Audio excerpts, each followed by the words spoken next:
दोस्तों, आपका अपना चैनल द हिंदुस्तान पोस्ट लगातार आपको दिखाता रहा कि कैसे केशव प्रसाद मौर्य योगी आदित्यनाथ के बीच की जो अदावत थी वो आरएसएस वर्सेस मोदी शाह हो गई। यानी एक बड़ी बैठक बुलाई गई।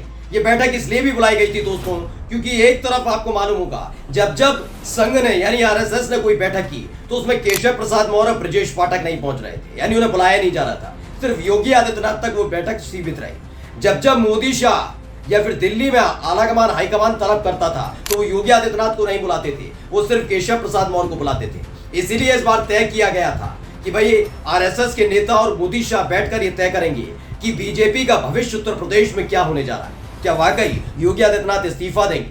लेकिन इन सब के बीच एक बड़ी खबर निकलकर सामने आई। खबर यह है कि आरएसएस पूरी तरह से मोदी शाह पर हावी हो गया है। वैसे भी आपको मालूम ही है 303 सीटों के बाद 240 सीटों पर आई तो मोदी शाह कमजोर हुए हैं और आरएसएस इसका पूरा फायदा उठाना चाह रहा है। ऐसे में योगी आदित्यनाथ के जरिए मोदी शाह को आरएसएस ने दे दिया है सीधा सीधा संकेत कि वो अब पीछे हटने वाले नहीं है। यानी खबर यह है कि योगी आदित्यनाथ मुख्यमंत्री रहेंगे। लेकिन जैसे ये खबर निकल कर आई, अंदर खाने से खबर है कि मोदी शाह ने सीधे सीधे आरएसएस और योगी आदित्यनाथ से कह दिया है कि हमारा उत्तर प्रदेश से कोई लेना देना नहीं है। यानी आने वाले 10 विधानसभा सीटों पर उपचुनाव होगा या फिर किसी भी तरह की बगावत होगी तो योगी संभाले, आरएसएस संभाले।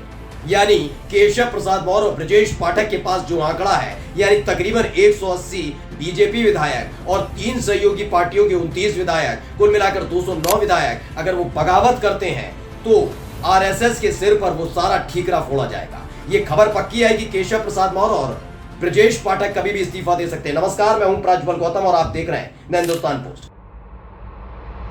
आज की सबसे बड़ी खबर दिखा रहा हूं। सबसे पहले IBC 24 की यह खबर देखिए, क्या लिखा है। यूपी डिप्टी सीएम में रिजाइन।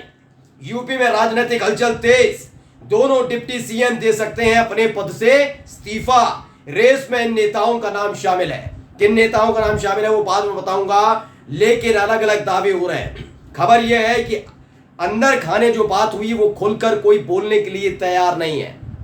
कैसे बोला जाए समझ नहीं पा रहे हैं। गोदी मीडिया कोई रिस्क लेना नहीं चाहती, लेकिन हम आपको बता रहे हैं कि अंदर खाने जो मीटिंग हुई है उसमें मीटिंग में केवल योगी वर्सेस केशव प्रसाद मौर्य नहीं था, बल्कि ये था कि आरएसएस वर्सेस मोदी शाह। और यही होने जा रहा है दोस्तों। ये खबर आज की सबसे बड़ी खबर है। जी हां, तय हो चुका है कि केशव प्रसाद मौर्य से कहा गया कि आप ठंड रखकर बैठ सकते हो, योगी आदित्यनाथ मुख्यमंत्री बने रहे, क्या उनके रिजीम में काम करोगे।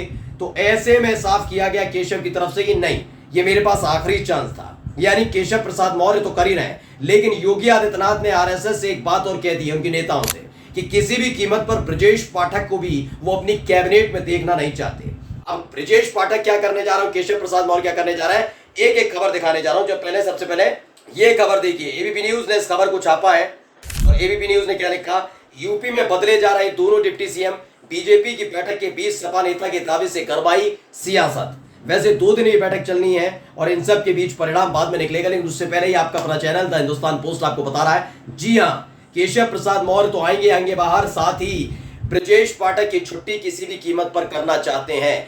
उन सवाल पूछा गया आरएसएस की तरफ से कि भाई हमने तो संतुलन साधने की कोशिश की थी, एक ब्राह्मण विधायक और एक ब्राह्मण डिप्टी सीएम, दूसरा पिछड़ा डिप्टी सीएम, एक है ठाकुर सीएम, तो उसमें क्या किया जाए, कहां से लाओगे। तो उन्होंने कहा इसकी व्यवस्था सारी मेरे पास है, टेंशन मत लीजिए।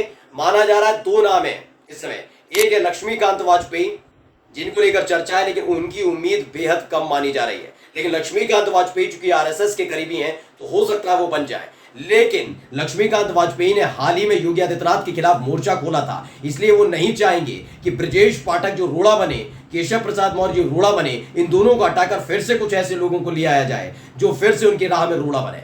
इसलिए माना जा रहा है लक्ष्मीकांत वाजपेयी को नहीं बल्कि मनोज पांडे, जी हां, समाजवादी पार्टी के विधायक मनोज पांडे जो अभी राज्यसभा चुनाव की दौरान क्रॉस वोटिंग करके गए थे, उनको बुलाया जा सकता है, क्योंकि वो योगी आदित्यनाथ के खासम खास बताए जा रहे हैं। खबर यह है कि समाजवादी पार्टी की रणनीतियों को भी बता पाएंगे मनोज पांडे, तो ब्राह्मण विधायक भी हैं। इसके साथ ही योगी आदित्यनाथ खुद उनको पार्टी में लेकर आए। तो बात अलग है, लोकसभा चुनाव में जितने भी समाजवादी पार्टी के विधायक आए वो कोई फायदा नहीं करवा पाए, लेकिन मनोज पांडे को आगे किया जा सकता है। खबर दिखा रहा हूं आपको, यह आईपी सिंह का ट्वीट भी पढ़िएगा।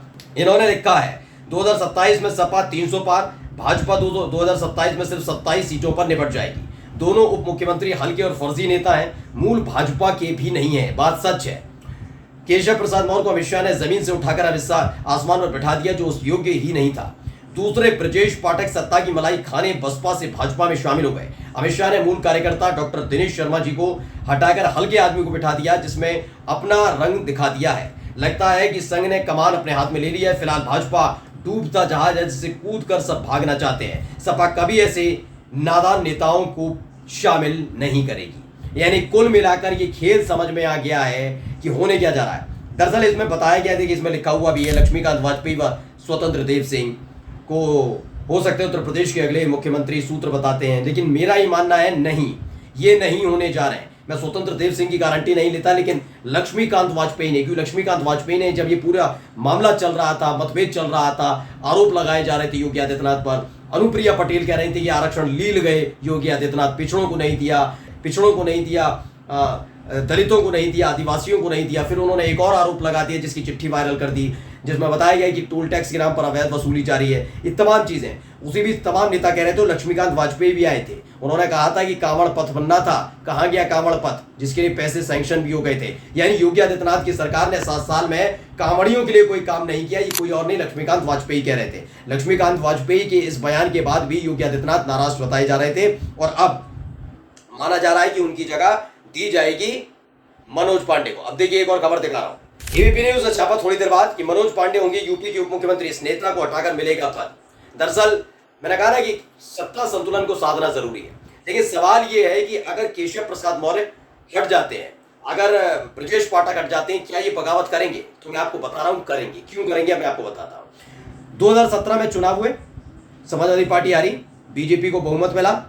उस समय प्रदेश अध्यक्ष कौन था? गूगल करके देख लीजिए, आपको नाम मिलेगा उसमें केशव प्रसाद मौर्य का ही। और माना जाता है जिसके नेतृत्व में चुनाव लड़ा, जब आप सत्ता में नहीं होते तो जिस प्रदेश अध्यक्ष के नेतृत्व में चुनाव लड़ा जाता है, वो कहीं ना कहीं अनौपचारिक तरीके से या बिना घोषित तरीके से एक तरीके से होता है कि वो मुख्यमंत्री पद का दावेदार है। उसके अलावा भी बन जाते हैं, ये नहीं कह रहा प्रदेश अध्यक्ष बनता है, वो दावेदार होता है। तो 2017 में इनका भी नाम था। इसके अलावा मनोज सिन्हा का, तमाम लोगों का। लेकिन आरएसएस ने हाथ रख दिया था योगी पर। 2019 के बाद ही अदावत शुरू हुई है, कि 2019 में जब 303 सीटें जीती मोदी शाह ने, तो आरएसएस को घास डालना छोड़ दिया। तो उसके बाद इनकी सुनी नहीं, लेकिन 2017 में चुनाव के बाद सुननी पड़ी और योगी आदित्यनाथ को मुख्यमंत्री बनाना पड़ा। ये तमाम चीजें, यानी केशव प्रसाद मौर्य के हाथ से उस समय बाजी फिसल गई थी। अब 4 जून के बाद पूरा माहौल बना। विलेन कौन बने? केशव प्रसाद मौर्य। वो जानते हैं कि अगर वो सरकार में रहें या ना रहें, अब उनकी स्थिति ठीक नहीं है, ऐसे में वो बगावत कर सकते हैं। इन्होंने पूरा खेमा भी तैयार कर लिया 145 विधायकों का। अब बात आई ब्रजेश पाठक की, उनके साथ 35 ब्राह्मण विधायक हैं। वो जानते, क्योंकि पहली बात तो वो मूल बीजेपी के हैं नहीं, वो बीएसपी से आए थे भाजपा में, और जैसे ही आए उसके थोड़े दिनों बाद उनको सत्ता दे दी, दिनेश शर्मा को हटा दिया, साइडलाइन कर दिया और इनको बना दिया। तो वो सत्ता में रहने वाले व्यक्ति हैं, तो आखिरकार क्या कदम उठाएंगे? वो जाएंगे ही जाएंगे। उनका समाजवादी पार्टी से, अखिलेश यादव से कोई बैर भी नहीं है। कुल मिलाकर ये समझ लीजिए बड़ी बगावत होने जा रही है, क्योंकि केशव प्रसाद मौर्य ने जो गोटियां सेट की, उसमें एनडीए में भी जबरदस्त टूट होगी। नमस्कार।